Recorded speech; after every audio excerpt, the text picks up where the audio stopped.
मारे तो सब जाएंगे, आज नहीं तो कल मारे तो सब जाएंगे। कोई बेरोजगारी से मरेगा तो कोई महंगाई से मरेगा, कोई जाति से मरेगा, कोई धर्म से मरेगा, कोई कर्ज से मरेगा, कोई लचीले कानून से मरेगा, पर मारे तो सब जाएंगे, आज नहीं तो कल।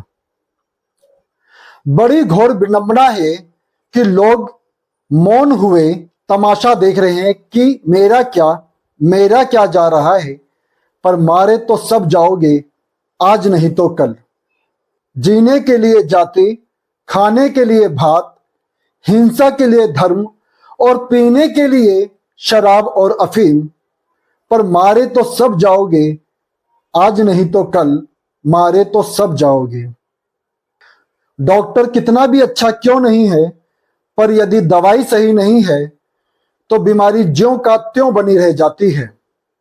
इसी तरीके से बाबा भीमराव अंबेडकर ने कानून बहुत ही अच्छा बनाया था, पर उसके रखवालों ने इतना महंगा कर दिया है उसको, इतना लचीला बना दिया है उसको, इतना विकलांग बना दिया है उसको, इतना हैंडीकैप बना दिया है उसको कि न्याय की तरफ देखता ही नहीं है। क्योंकि वो सिर्फ एक ही भाषा समझता है, वो है पैसों की भाषा, हरे हरे नोटों की भाषा। इसी से मिलता है न्याय, नहीं तो न्याय व्यवस्था बिल्कुल से खत्म कर दी गई है। और इतना सुस्त, इतना लचीला है कानून हमारा कि एक केस की अर्जी लगाओ या 10 साल बाद या 12 साल बाद उसकी सुनवाई होती है। इसी सिलसिले में मैं बात करूंगा कि किस तरीके से ये महिलाएं कानून की धज्जियां उड़ाती हैं और कानून और संविधान का मिसयूज कर रही हैं। जो ताकत दी गई है उनकी सुरक्षा को लेके, जो पावर दी गई है उनको सुरक्षा को लेके, वो कानून बनाया गया है, लेकिन आज के टाइम में महिलाओं ने उसका दुरुपयोग करना शुरू कर दिया है। खुलेआम मिर्ची झोंकती हैं और धूल झोंकती हैं कानून की आंखों में और अपना बिजनेस बना चुकी हैं मर्दों को फंसाने के लिए, कानून के साथ खिलवाड़ करने के लिए। तो उसी पे हम चर्चा करेंगे सुप्रीम कोर्ट के कुछ वरिष्ठ वकीलों से कि महिलाओं के ऊपर जो कानून है, क्या इस पर संशोधन नहीं होना चाहिए। अगर ऐसे ही चलता रहा तो वो दिन दूर नहीं जब महिलाओं का तांडव खुले देखा जाएगा।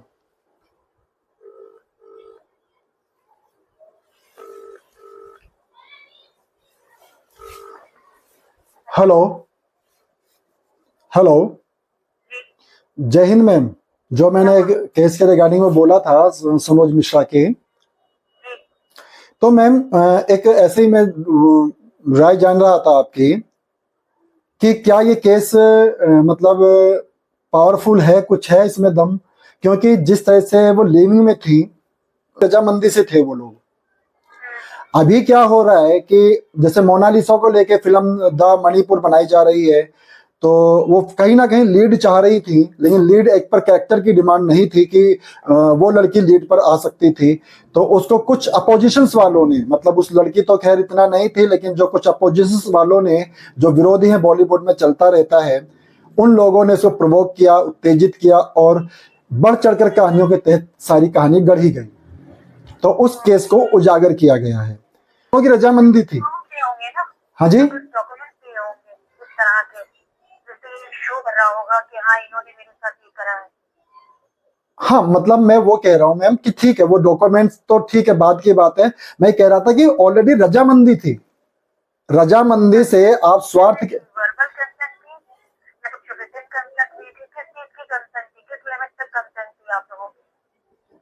नहीं, उनका ये था कि भाई मतलब हमें तो हीरोइन बनना है, ना एक्टिंग की क्लास है ना कुछ है, बस मुंबई आना है, मुझे हीरोइन बनना है और मुझे आपका साथ चाहिए, है ना। हाँ, यही होता है। हाँ हाँ जी मैम। वो हीरोइन बनना चाहती थी, आपके थ्रू अपने आप को पिक्चरों में लाना चाहती थी। किसी फिजिकल रिलेशनशिप में आने के लिए कहा था उसने कि मैं कंसर्न दे रही हूँ। नहीं, ऑलरेडी वो लोग तो सालों से रह रहे हैं, मतलब उनके पास रहने का कोई ठिकाना नहीं, कोई मतलब नहीं था, तो ऑलरेडी वो लोग रह रहे थे। तो ये है कि ऑलरेडी एक फिल्म में भी काम कर चुकी हैं वो, ऐसा नहीं है कि उन्होंने काम नहीं किया हुआ है, उन्होंने ऑलरेडी एक फिल्म में काम किया हुआ है उनके। अभी क्या था, मोनालिसा को लेके प्रॉब्लम आ रही थी क्योंकि मोनालिसा को लीड दे दिया गया, तो ये मेन इशू था। नहीं तो पहले एक फिल्म में काम कर चुकी हैं, ऐसा नहीं है कि उन्होंने काम ही नहीं। डॉक्यूमेंट्स लगा देना कि भाई ये मेरे साथ इतने सालों से कभी इन्होंने कंप्लेन नहीं करी, ये यहाँ नहीं, ये हम रिलेशन जहाँ हमारा वैसे रहा, सब पता है ये मेरा अपने आप को प्रोटेक्ट करने के लिए बस। अच्छा, करे ना कि ये मेरे साथ थी, इतने साल तक हम रहे हैं, तब इन्होंने कंप्लेन नहीं करी, आज इनको लीड नहीं मिली तो इसलिए ये कर रही है ये चीज जी। इन्हें अपने फेवर के जितने भी डॉक्यूमेंट्स है वो लगा दें। ओके, तो मैम एक दिन में टाइम निकाल के पूरे डॉक्यूमेंट के साथ आपके पास आता हूँ। डॉक्यूमेंट के साथ आप आओ तो क्या हमें पता चले ना पढ़ के कि उन्होंने क्या एलिगेशंस लगाए हैं। Exactly, sure. हर एलिगेशन का तोड़ होता है, हर एलिगेशन का। अच्छा, तो जरूर मैम, मतलब मैम एक चीज और पूछना चाहूंगा मैं, ये केस आप देखोगे सलमान सर देखेंगे, सलमान खुर्शीद सर? बनाती मैं हूँ, हाँ, इक्विटी मेरी फर्म वो बनाती है, पूरी तैयारी करती है और फिर सलमान साहब को अपेयर कराते हैं। सलमान खुर्शीद सर खुद इसको टेक ओवर करते हैं? फिर वो ब्रीफ फिर अभी करेंगे। हाँ जी, नहीं करूंगी ब्रीफ, नहीं बनाऊंगी, मैं ही ब्रीफ करूंगी, फाइनल आर्गुमेंट के लिए वो चले जाते हैं। अच्छा, जरूरत है क्लाइंट के हमें ये चाहिए। ओके, ठीक है मैम। मैं मंडे टू फ्राइडे ओपन होता है ना? हाँ, मंडे टू फ्राइडे होता है। ओके मैम, ठीक है, श्योर, मैं आता हूँ आपसे। Okay ma'am, thank you so much. Okay.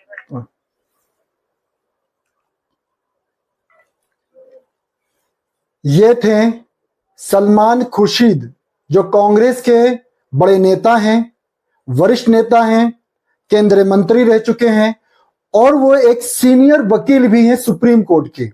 ये केस उनके अंडर में जाएगा। अभी मैं और भी कई सीनियर वकीलों से बात करता हूं। सावधान, सोशल मीडिया विज्ञापनों और अनजाने ग्रुप्स से कभी इन्वेस्टमेंट टिप्स ना लें। ये साइबर अपराधियों की जाल हो सकती है और आपकी जमा पूंजी खाली कर सकती है। ऐसी कोई भी रिपोर्ट राष्ट्रीय साइबर हेल्पलाइन नंबर 1930 पर तुरंत करें। गृह मंत्रालय द्वारा जारी। सावधान, सोशल मीडिया विज्ञापनों और अनजाने ग्रुप्स से कभी इन्वेस्टमेंट टिप्स ना लें।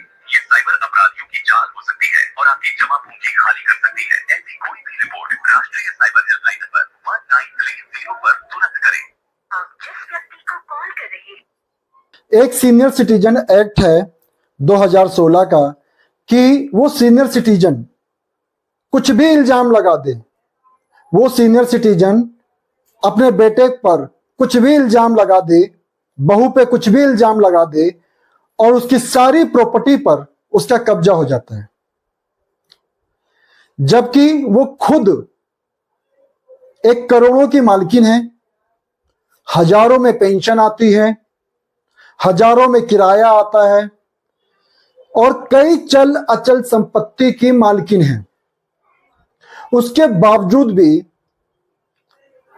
डीएम आईएएस बात को, एविडेंस को दरकिनार करते हैं और बेटे को, जो अपने फैमिली के साथ रहकर उस बिल्डिंग में रहता है, जो उसके नाम प्रॉपर वो ओनर है, उस बिल्डिंग का मालिक है, वो टैक्स पे देता है, प्रॉपर्टी टैक्स देता है, सब कुछ बिजली पानी देता है, उसके बावजूद भी बिना किसी इन्वेस्टिगेशन के, बिना किसी एजुकेशन नोटिस के उसको डायरेक्ट एविक्शन का ऑर्डर आ जाता है।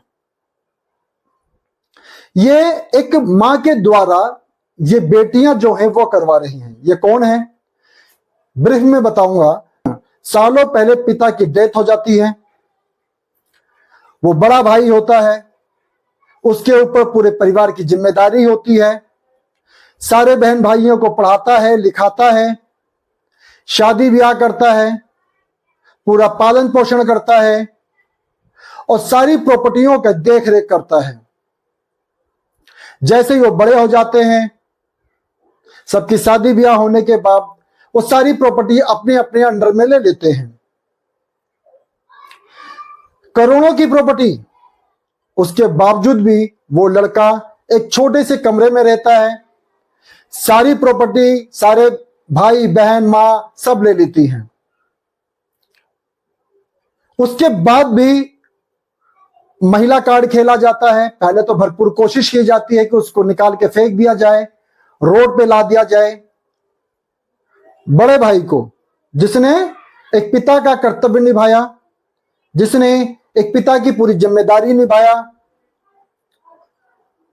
और पूरे परिवार को बसाया, टिकाया, उनकी देख रेख किया, आज वो सारे बड़े हो गए हैं। कोई लॉयर है, कोई मीडिया में है, तो उस भाई की सारी प्रॉपर्टी पे कब्जा कर लिया है, उसको कोई हिस्सा नहीं दिया गया। एक कमरे के मकान में वो रहते हैं। वो जो सालों पहले, आज से 50-60 साल पहले की बात है, जब वो उनके पिताजी वहां रहा करते थे, वहां से उनके करियर स्टार्ट था, तो वो वाला मकान उनके पिताजी उनको दे गए थे। उसके बावजूद भी उनको हटाया जा रहा है सीनियर सिटीजन एक्ट लगा के, जबकि अभी हरियाणा और पंजाब सरकार की जजमेंट आई है एक नई, कि सीनियर सिटीजन एक्ट का मतलब ये वही लागू होगा जो सीनियर सिटीजन के नाम पे प्रॉपर्टी होगी, कि किसी बेटे ने रिलेटिव ने कब्जा कर रखा है। ऐसे सीनियर सिटीजन तो कोई भी इल्जाम लगा दे कि बेटे बहू पे और आप निकाल दोगे बाहर। ये माता नहीं कर रही है उसकी, ये बहन कर रही है।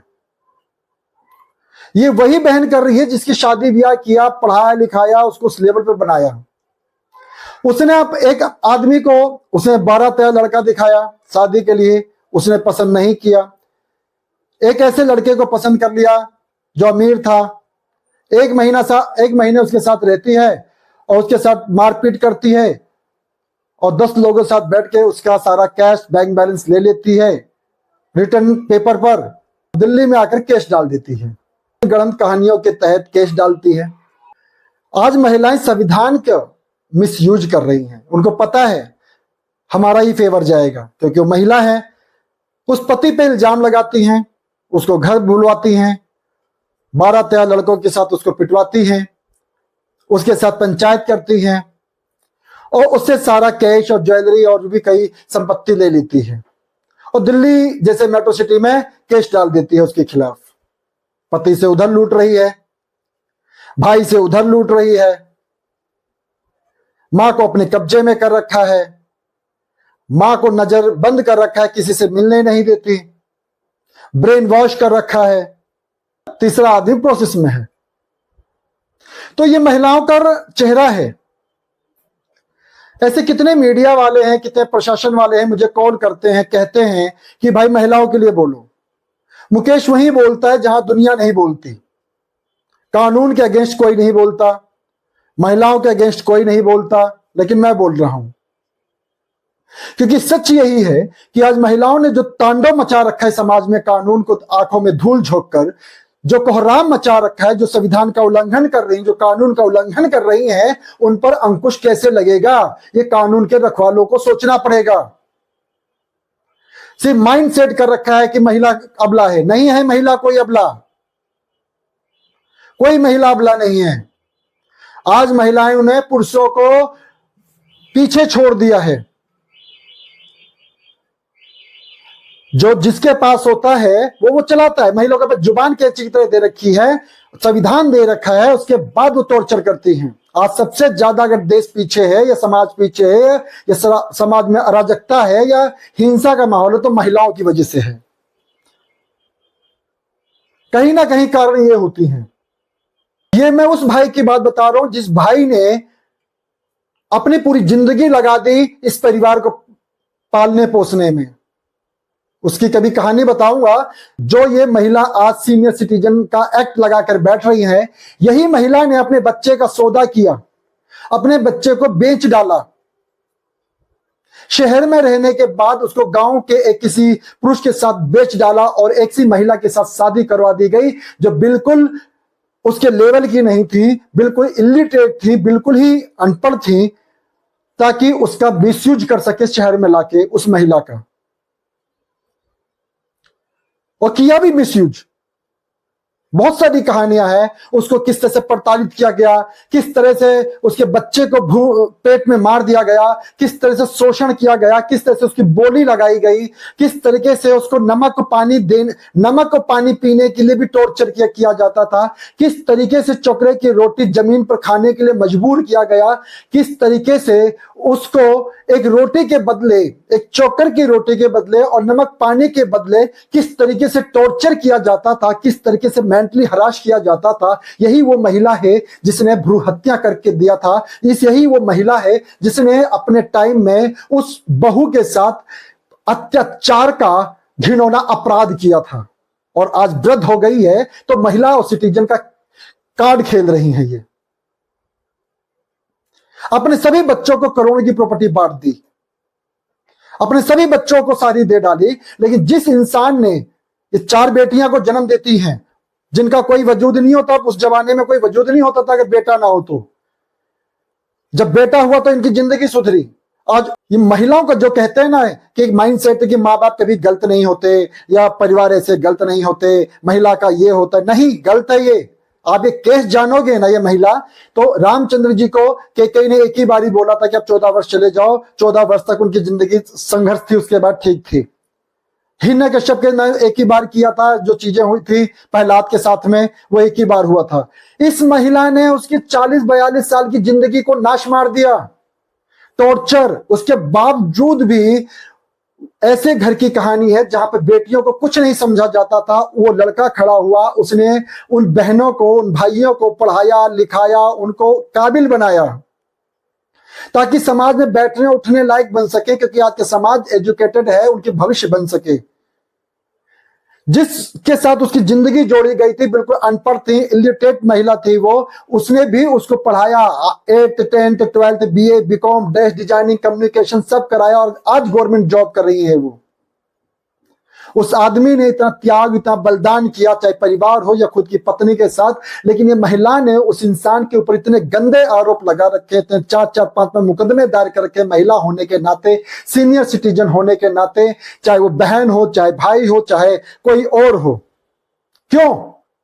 क्योंकि वो उसके साथ अन्याय करते थे और वो उसका विरोध करता था। क्योंकि उस समाज में ऐसा पर्टिकुलर एक जाति नहीं है, पर्टिकुलर एक परिवार नहीं है, जिस समाज से वो बिलोंग करते हैं उस समाज में हर घर की यही कहानी थी। किसी में हिम्मत नहीं है कि इस चीज का ऑब्जेक्शन उठाए और बोले, क्योंकि हर कोई इज्जत और मर्यादा के चादर ओढ़े बैठा हुआ है। उस लड़के ने ऑब्जेक्शन उठाया तो उसके सारे विरोधी हो गए, उसको जान से खत्म करने की कोशिश की गई, उसको आत्महत्या के लिए किया गया। उसने 3 बारी आत्महत्या अटेम्प्ट किया जब वो बाल अवस्था में था। तो इन महिलाओं का अत्याचार लगातार बढ़ता जा रहा है। जय हिंद, भारत माता की जय। लेटेस्ट अपडेट्स के लिए चैनल को सब्सक्राइब करें और बेल आइकन को प्रेस करें।